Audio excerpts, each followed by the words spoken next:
For your safety, please remain seated, keeping those hands, arms, and legs inside the boat at all times. And hello everyone, and welcome to Storybook Land. My name is Erica, and I will be your captain and storyteller today. And today we're aboard the Ariel, made famous by Walt Disney's The Little Mermaid.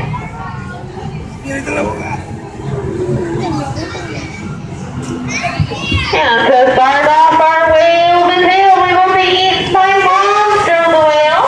But not to worry, because this is the very same whale that swallowed Pinocchio and Geppetto that one night. They were very, very clever. Lit a fire inside Monster, which caused him to sneeze so hard as too. He blew his tail right off, giving us a very special entrance into Storybook Land. Unfortunately though for Monster, he is now half the whale he used to be. And on our left we have the cave of the Big Bad Wolf. Most nights he'll try to swim across our canal over to the houses of the three little pigs. One of straw, one of sticks, and you guessed it, one made of 100% wolf-proof brick. And just around our riverbed, coming up on our left, you may recognize this English village belonging to Alice from Alice in Wonderland. On most golden afternoons, you can find her underneath the shade of a tree. But I think today she fell down the white rabbit hole into Wonderland, where things kept getting curiouser and curiouser. No. And in the center of our canal, we have London Park, where Peter Pan taught Wendy and the darling children how to fly off to Neverland with a little help of pixie dust, so they would never ever have to grow up. And just ahead of us, we have the city of Agrabah. Right on top is the Sultan's Palace, and down below is the very busy marketplace where Aladdin first met Princess Jasmine.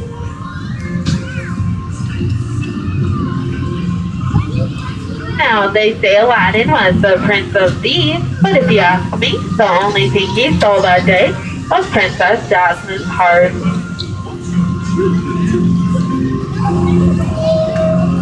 And underneath these beautiful twinkling archways is where Aladdin took Jasmine over, sideways, and under on her very first carpet ride to a whole new world.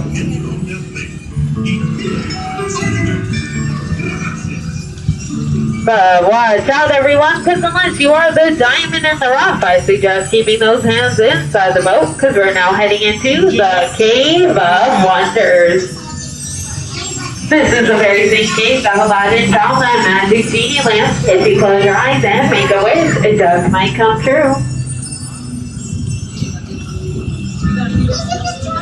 And on our right, we have the cottage of Snow White and the Seven Dwarfs. And just beyond that is their jeweled mines, where you can hear them whistle while they work.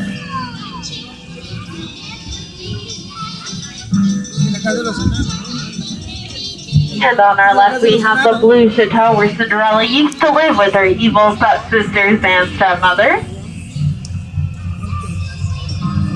Thankfully though, she now lives way on top of that mountain in a beautiful pink palace with her Prince Charming. And if you look about halfway, you might be able to see her carriage that turned into a pumpkin at the stroke of midnight. It's amazing what a good pair of shoes can do to a girl.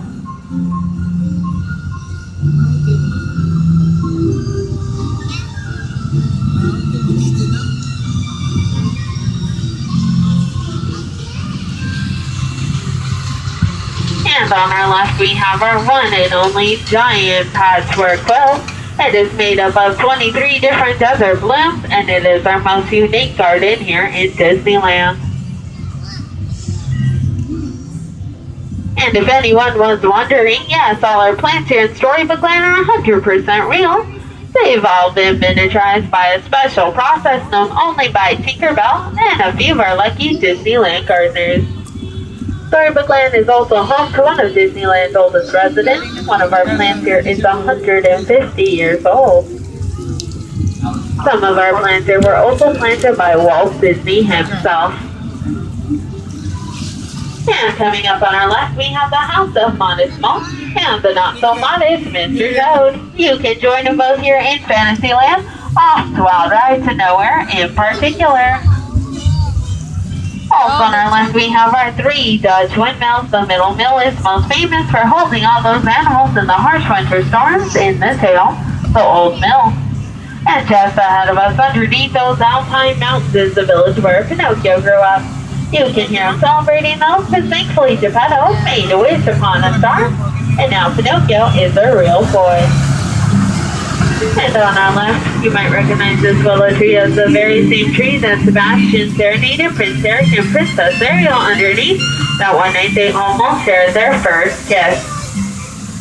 Thankfully, though, he did kiss that girl, and they now live in this beautiful palace on our right. This is the very same place that Ariel took her very first steps onto land, becoming part of our world.